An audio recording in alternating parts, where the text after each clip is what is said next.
sit with us. And we're sitting. And we're sitting pretty. It's almost crazy. The whole thing, like you have to come like this and arrive. No, we're not doing and you can that. It's like, no, this is the couch. We're gonna do pop a squat. what we do, the way we do it. Exactly. Yeah. And that is what we are about. That's the brand. That's it. That's it. Being comfortable in who we are without all the fakes and the tables and the formal shit is not who we are. Exactly. Welcome to Somewhere in Between. We made it.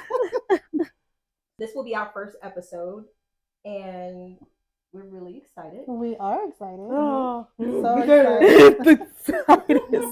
It's like an Amazing Race when they get to like the checkpoint. They're like, we don't care what place we are here. We're here. This is our premiere episode. Yes. And what is it called? You can sit with us. So girly. I'm like kicking my feet. I don't think people understand like how much it's easy. Like we're all business owners, and it's almost like easy to like come up with an idea in your head about how you want your vision to like land. But when you come as a group to bring it together, it's hard. It's like really, really hard. So I think we have to like make space to like talk about how hard that was. No, you're doing great. You're doing great. Just about you came to be. Yeah. So you want to start that off first? Do you have your pitch? You ready? Well, let's see. I'll introduce myself. My name is Jackie Brown. I am the owner of Through and Through Fitness. I'm a personal trainer, and I service the Savannah area. I do virtual coaching, and I reside in Rankin, where I literally did not know it existed until I moved out here. So like deciding to like build a brand in a place that was like not like Atlanta where I'm from, but out here has been such a challenge and such a journey. But you know, through us connecting and just learning and connecting with other entrepreneurs, I've kind of created my brand. So I'm gonna share it. Okay, I'm gonna read off. I don't have my glasses. But as an energetic team player, you know, I help people make positive changes to their lifestyle by thinking outside of the box and practicing shifting perspectives. Learning to thrive in your own creative realm and then bringing those ideas outward is an entrepreneur's greatest accomplishment. And I feel like not only do I do that as a personal trainer on a physical level, but on a mental and emotional level, just like I want to do with this group Somewhere in Between. My name is Nikki. It's actually Shenika Lovewine, but I prefer to be called Nikki. My brand is Shenika Nikki. I am a model, an entrepreneur, a serial entrepreneur. I'm a paralegal. I'm a mom and a wife. Right, read it, girl. Read it. Right. Go down the list. Nothing wrong with reading it. Well, I'm like, it's like you a nurse, wellness practitioner, you the chef, everything. All of the things. And my brand is based on guiding women to confidently embody their dream selves and live life on their own terms. So many times as women, we forget to remember us. And we're so busy pouring into other people that when those other people grow up or move on, we don't know who we are. And so my brand is to help you remember who you are. My name is Leo. I go by Leo Elaine. And see, it's not as easy. As y'all made it look. So I'm Leo Elaine. And one of the things that I love and I call myself is like your badass biz bestie. And I am all about artificial intelligence and social media marketing. So that is my thing. But more importantly, who I talk to are Black women in the wellness and coaching spaces. So I am a womanist and a blurred and a mom. I am all about weaving my cultural pride with holistic health, helping you to attract clients, and unlocking your business potential and celebrating wellness with every strategic move we make. That there was, I do want to talk about that a little bit because it's been a transition. So I've been in executive for the past 20 years in the human resources spaces, mostly in tech. So I used to hire for tech. And then the pandemic happened, and corporate America got to be too much. So then I started to work on my own wellness. And that's how one of my businesses came with the Indigo House. But I felt like I needed to do more, and I felt more on the tech side of things. So I wanted to kind of blend that holistic and then holistic wellness, but tech. And so I felt like I couldn't do both. So I would like to help the people who help people. And those are the people that I love because they give so freely.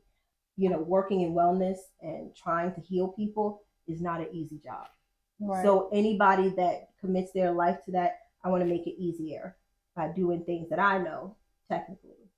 And I know when I was working in corporate spaces, it almost feels impossible to exercise like tools for wellness in that space. Like, where does it even exist? Where does it fit in? Can you do both? And at the time, you know, this is when I was like getting to know you. I was like, it is hard. I had the tools as a trainer and working for a newspaper in Effingham. I was like, I had the space to do those things, but all of a sudden it was just getting pulled out bit by bit, and there was no way to replenish it because in that space, what are you like? You're just like a number or just a name. You're focusing on getting the job done, right? Not how you get the job done, they don't care. Just get it done. Get it done. You've got deadlines to meet. Working as in a law firm, I realized that, and then burnout is real. It is. The burnout is real because you have to focus. They're like, this is the deadline. These are your KPIs. This is the goal. These are the goals that you're trying to meet. And this is what we need you to do. And that's all that we need you to do. Everything else outside of that is really not what we're paying you for. And up till COVID, people really were not even like caring, even when it was obvious that that was the conversation that needed to be had. Like CEOs, like they just did not even care. No, COVID health was not brought that up. Yeah. But before that, it was just non-existent. Like you didn't get it in the military, like barely. It was almost like, yeah, I mean, that's important, but we're not going to facilitate that. Yeah. Like you figure that out when you're off the clock. Yeah. When really it should be something that you discuss on the clock, because I tell you what, if you don't have a space to get that out, you're not going to be productive at all. It's counterproductive. It is, because you're weighed down and everything.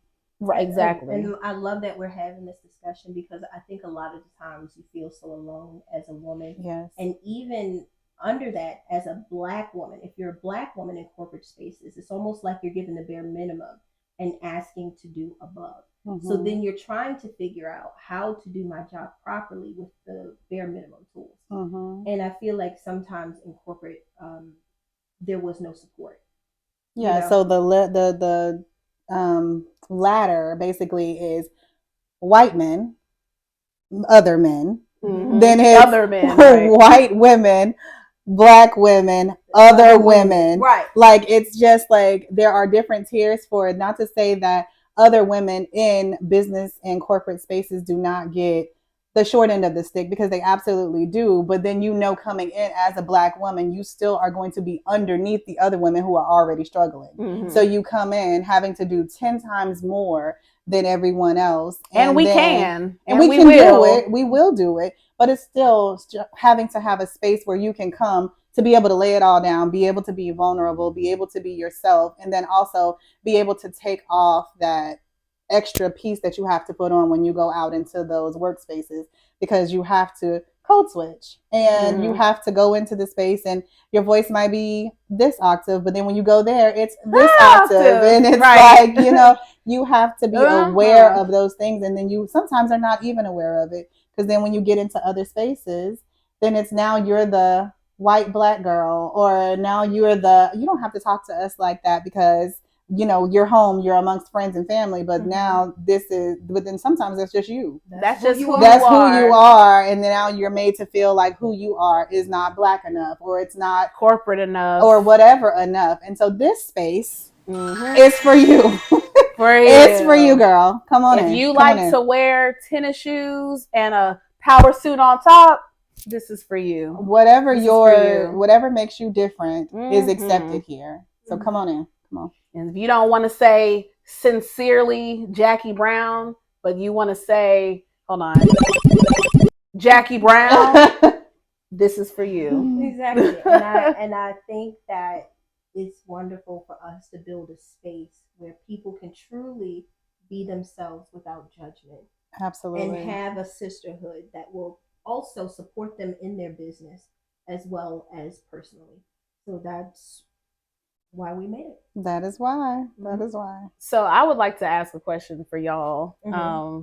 What brought forth this for you personally? Like, what was it that made you say, like, having a network and a sisterhood like this for people like us, and like what was the catalyst for you? For me, I think that I was tired of doing everything on my own.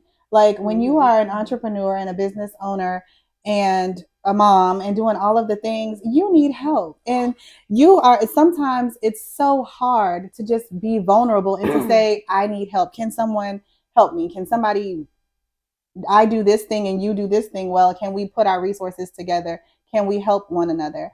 And a lot of the time, nobody wants to do that because nobody wants to be the vulnerable person. Mm-hmm. And so creating a space, I feel like, where we can exchange resources and it's a give and take, so you're not feeling like you're getting taken advantage of, is so very, very important. And that was my thing. I felt like I was always putting things out, but I wasn't really getting anything in return. Like I have a wealth of knowledge, things that I have, businesses that I've helped to grow. And when it came down to me getting mine off the ground, it just felt like everything was always falling flat because the people that I poured into weren't able to pour back into me. So I needed to be in spaces where there's a whole bunch of different kind of people. And that is why I really wanted to be able to create this space. I love that. For me, I actually would think I would say that up until this point, I preferred to work by myself. I was just like, if it's gonna get done, if it's meant, like, so when I did ROTC in high school, there was like this slogan, and it was called, "If it's meant to be, it's up to me." Okay, and then that's essentially how I live.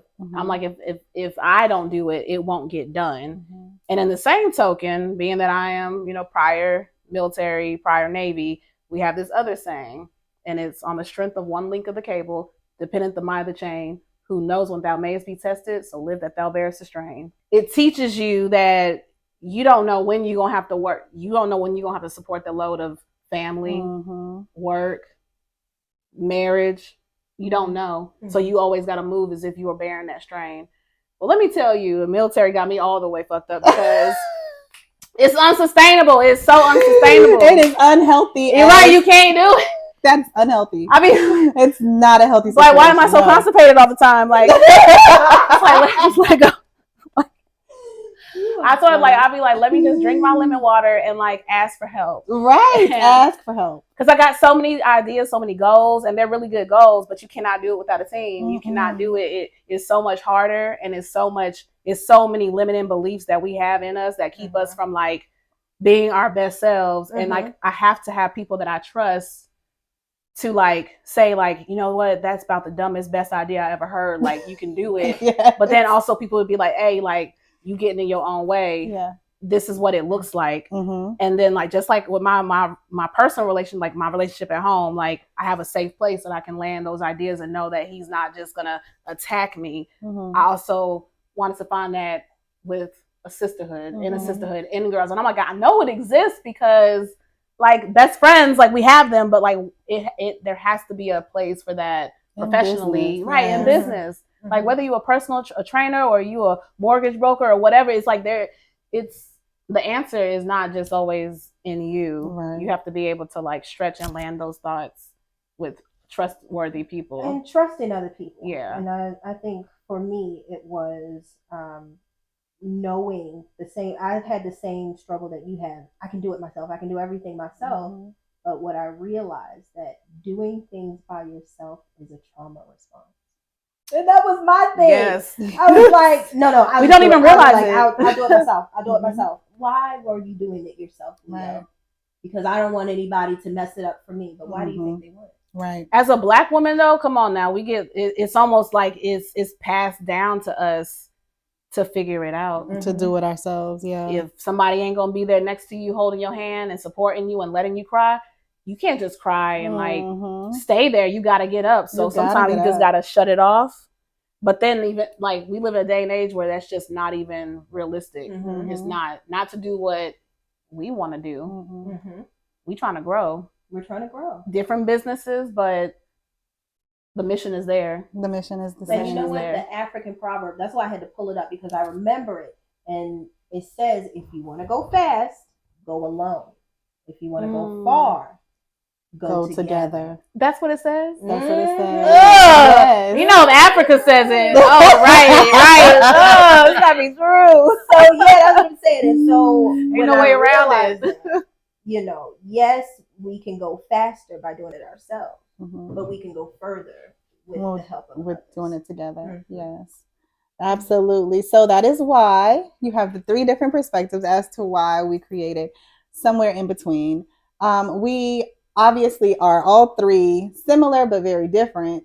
And we came together because we realized that we don't fit in a lot of other spaces that we try to fit in. Right. And we're just not like, we're not the mean girls. We're not necessarily the popular girls. We're not the jocks. We're not the, you know how it is in high school where everybody has a table. Well, adult life is pretty much just like that, where everybody has a table, everybody has a clique, but everybody is welcome to sit with us. That is the reason for this episode, because you can sit with us. We will make space for you. We will talk to you. We are willing to exchange ideas, and we are excited about having you all here with us. Our goal here at Somewhere in Between, we're going to read it because we wrote it. We're gonna read it. There is nothing wrong with writing things down, because there is nothing wrong with it. I ain't the spring chicken I used to be, and I literally can't walk into a room and remember why I walked into that room. So I've had to like humble myself and be like, you write it down. You write it down anywhere. Right. You put a calendar reminder. Right. Calendar, the phone, on the paper, on the gum wrapper, you write it down. So at Somewhere in Between, we champion the underrepresented and the unconventional. Our mission is to empower, unite, and celebrate the rebels, the dreamers, and the innovators in entrepreneurship who defy the norms. Based on the 8 pillars of wellness, we provide a sanctuary for women who blaze their own trails, offering resources, support, and community where being different isn't just accepted, it's celebrated. We are dedicated to fostering an environment where every misfit finds their strength, embraces her uniqueness, and achieves her version of success. Yes, you did that. That is what spoken word. Yes. Spoken word. How long did it take for us to develop that? it just rolled off so smoothly. Sounds like we just, all had the words. Absolutely not. No. But just like this group that we're forming, it's not supposed to be easy. It's supposed to be where, like, I mean, can we just speak about just the challenges of being strong? Yeah. And like being open to like collaborating. Because we all want to do it. We all just imagine that we're just going to have businesses and then we're going to like put together something and it's just going to go off without a hitch. Yeah. And for some reason, I don't know if it's just me, but it seemed like it's a whole lot easier to do with white people. Like if it's almost like if it's got them in it, we'd be like, oh, that's reputable. Yeah. Oh, we'll check out that event. Oh, the people on the outside looking in will definitely buy in a whole lot faster when we don't buy into ourselves, right? We don't. We get around each other and it just be like this wall. So can we talk about that for a second? Because people think like this right here, this is organic, but we had some challenges. We had challenges. Challenges. Nothing is ever easy. And the problem with us is that we want it to be easy. We live in a microwave society where we want everything to happen immediately. We want to just push start and then it's warm in 30 seconds and it's ready to eat and it's hot, ready. And they have a system. It works. It's quick. No, and it does not work like that. No, it does not work like that because you have 3 different, completely different people from different backgrounds coming together trying to do one thing. And whenever that happens, there's going to be bumps along the road, but you have to be adult enough and business and professional enough to be like, okay, you know what? We're going to work through this. Let's talk to each other. But you have to remain respectful. Respectful. You have to remain respectful, and you have to remain steadfast in what your beliefs are. That does not mean that you can't compromise and you can't, give and take. But it does mean that if you give in and don't stand on what you believe in, then you're not doing a service to anybody in the group, because now you're just going along to get along. You have to stand on business. Stand on it. You have to be confident in what you believe, what your values are, and you have to know what those things are. So when we started off by finding out what those things are right. for each other individually, and then seeing how we can put those individual things together as one. And we went from there. And these are the resources that we want to share with everyone that's in this network. It's like, it's a practice, it's a living, breathing, just like your business. What you put in is what you're going to get out. Absolutely. So taking that time to answer those crucial questions is what's going to help create a foundation. And it's going to also answer those questions for yourself that you might not have been asking. Like, I know what I do for a living, but like explaining and talking about why I do it, that's not as easy. But then when I come and talk to y'all and I tell other people now, I've written it down, and it starts to make more sense of like why I do it, why I get up in the morning, why am I getting up in the morning here versus for the corporate job that I, loved so much. Like those questions really put us on this trajectory of helping our business grow. Absolutely. It's going to. I feel it. It has to. So, well, no, y'all are great. I'm listening. I'm just like, y'all said everything. So it was just like, I'm just listening. Like, like yes. And you realize how much of trauma that you bring into your own business. And that's something that you have to grow and navigate and heal and apologize for. Because you probably think you're fine. But all of the things that you've experienced with your work,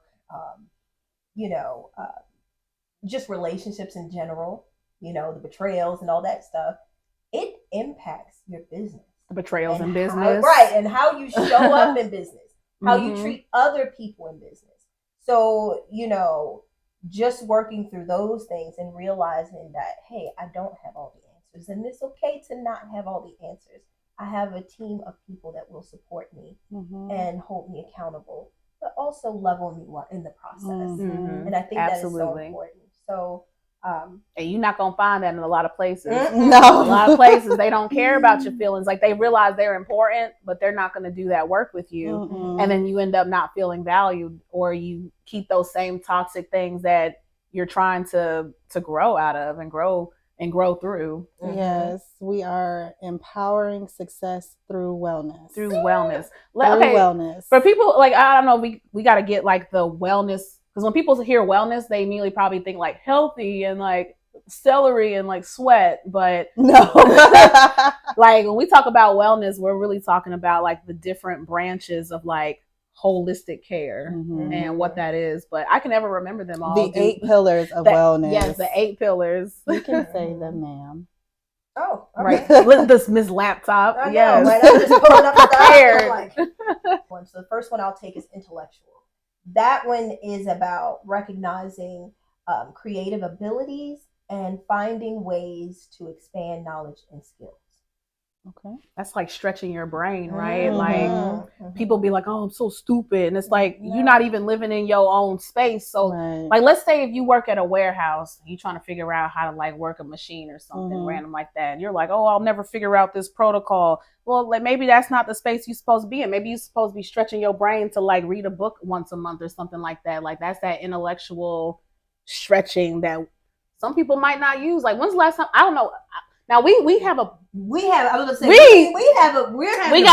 right? Yeah, we do books. I was about to say that. But until then, before we thought about Think Rich, Grow Rich, it might have been 7 months since I had read a book or even picked up a book, or I ordered the book off Amazon, but never read it. I ain't read it yet, right? So I was like, well, I love to read. But that's just one of the pillars. So what else do we have? We have career, creating personal satisfaction and enrichment from one's work, which is what we are trying to do. We want to create enrichment. You want to be happy with what you're doing and be satisfied with it. And serving a purpose, like a personal set. When you find your purpose in your work or something that you're good at, it brings a personal internal satisfaction. Absolutely. Ooh, that's mine. Look, of all the things, I'm gonna put on my personal trainer voice. Okay, so the next one is physical, and that's recognizing the need for physical activity, healthy foods, and sleep. Those are like literally all my favorite things to do. I love physical activity. It could be like going to the gym or taking a walk, but then also like having a healthy relationship with what you're putting into your body, and then sleep, recovery, relaxation. Rest is a revolution. It is a requirement. And it is not like I'll sleep when I die. Absolutely not. I'm still learning not to do that. Are you serious? That's you? Yes. Honey. No sleep. Like no sleep. Like we gotta get this done. And so learning that it is not like, because I think American culture has us grinding. Oh, baby, I'm about to go lay down. I'm about to go lay down. Right, after this.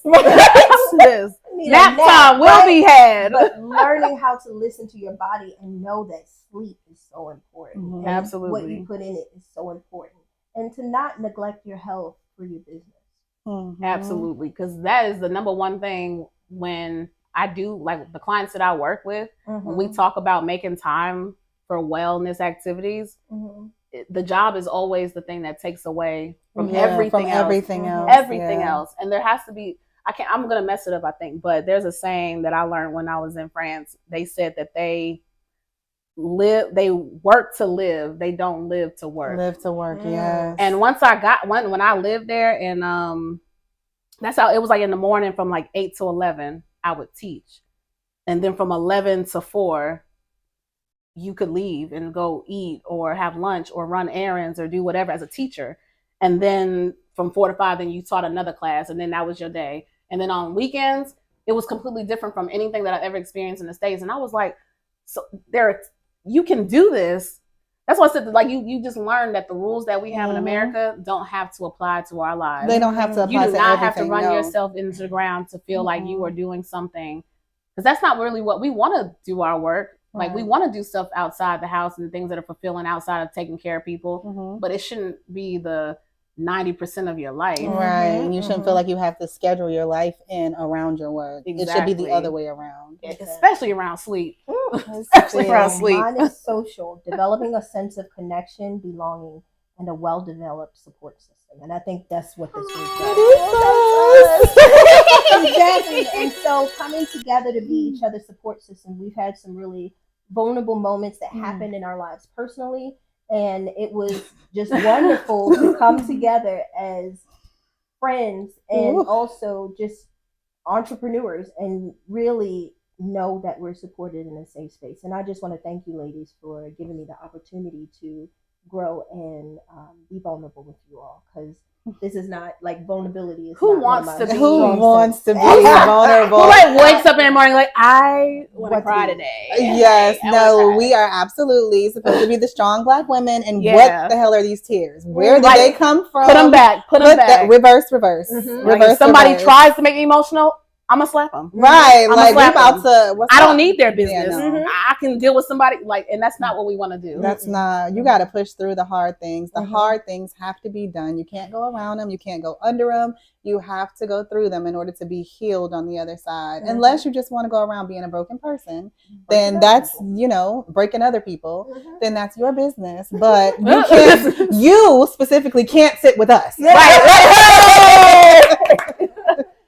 Because we're not doing that over here. And that's the other part. Like, I think, like with me, I consider myself like, I always have social anxiety. And that'd be a reason, like, I like to stay in the house. On Fridays, I would love to say that, Netflix isn't my best friend. But if I could choose that over like socializing, a lot of times I would just choose to stay at home. But that, again, you're kind of limiting yourself when you don't expand and stretch your emotions on people that you trust. So like, Yeah. it's really easy to say like, yeah, it's good to be social, but it's also okay to be like, yeah, like I hate that. Like it's not my favorite, but there's a lot of fruit that comes out of connecting outside of your comfort zone. Yeah. So we have to throw social wellness into that. Absolutely.